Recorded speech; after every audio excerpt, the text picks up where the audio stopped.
بسم اللہ الحمدللہ والصلاة والسلام علی رسول اللہ السلام علیکم ورحمۃ اللہ وبرکاتہ۔ دارالعلوم دیوبند کیا ہے اور اس کا مسلک و مشرب کیا ہے، اختصار کے ساتھ سماعت فرمائیں قسط نمبر 40۔ شیخ الہند حضرت مولانا محمود الحسن صاحب عثمانی دیوبندی رحمۃ اللہ علیہ، آپ دارالعلوم دیوبند کے سب سے پہلے طالب علم ہیں، گویا آپ ہی سے دارالعلوم کی بسم اللہ کھانی ہوئی ہے، وہ بھی مسجد چھتہ سے باہر انار کے درخت کے سائے میں۔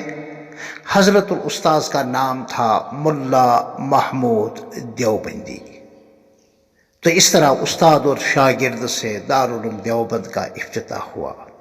پھر کیوں نہ وہ مدرسہ ساری دنیا میں محمود ہوتا کہ جس کا معلم اول بھی محمود ہو اور متعلم اول بھی محمود ہو۔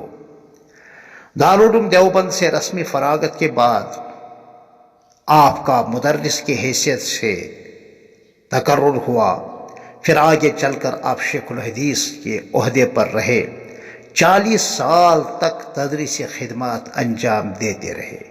اس دوران بے مثال کارناموں کے علاوہ بے مثال شاگرد آپ کی صحبت بابرکت سے مستفید ہوئے، خاص طور پر حضرت علامہ انور شاہ صاحب کشمیری، حضرت شیخ الاسلام علامہ شبیر احمد عثمانی، حضرت حکیم الامہ حضرت مولانا اشرف علی صاحب تھانوی، مجدد دعوت و تبلیغ حضرت مولانا شاہ محمد الیاس صاحب کاندھلوی، اور حضرت شیخ الاسلام مولانا سید حسین احمد صاحب مدنی، بطل جلیل اور مجاہد عظیم حضرت مولانا عبید اللہ صاحب سندھی،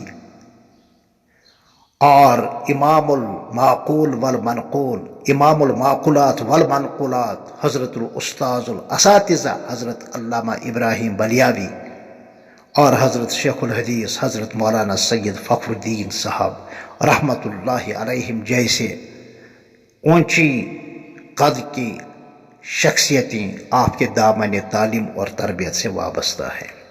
ہندوستان کی آزادی کے لیے شیخ الہند کے دماغ میں ایک گہرا منصوبہ اور دل میں ایک سچا جذبہ تھا، جس کے لیے حضرت شیخ الہند نے اپنے طلاب مزاح کو دائیں بائیں دور تک بھیجا تاکہ ہندوستان کو بالخصوص انگریز سامراج سے نجات ملے۔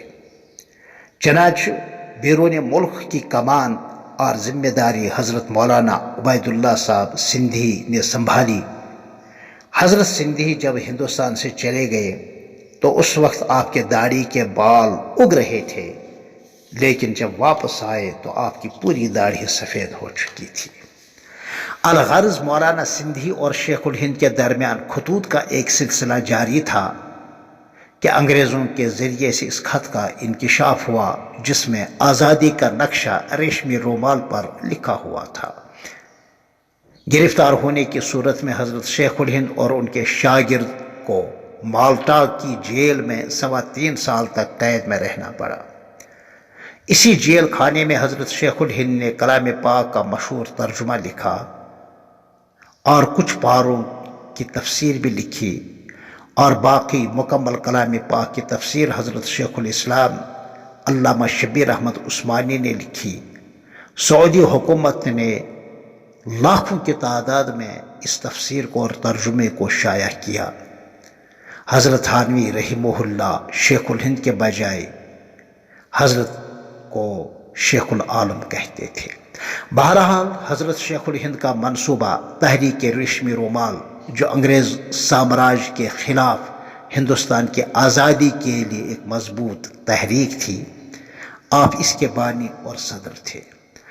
آپ کی سیاسی بصیرت کے حوالے سے امیر امان اللہ خان، جو افغانستان کی پارلیمنٹ کے ممبر تھے، کہا تھا کہ محمود حسن ایک نور ہے جس کی روشنی میں ہم بہت کچھ دیکھ سکتے ہیں۔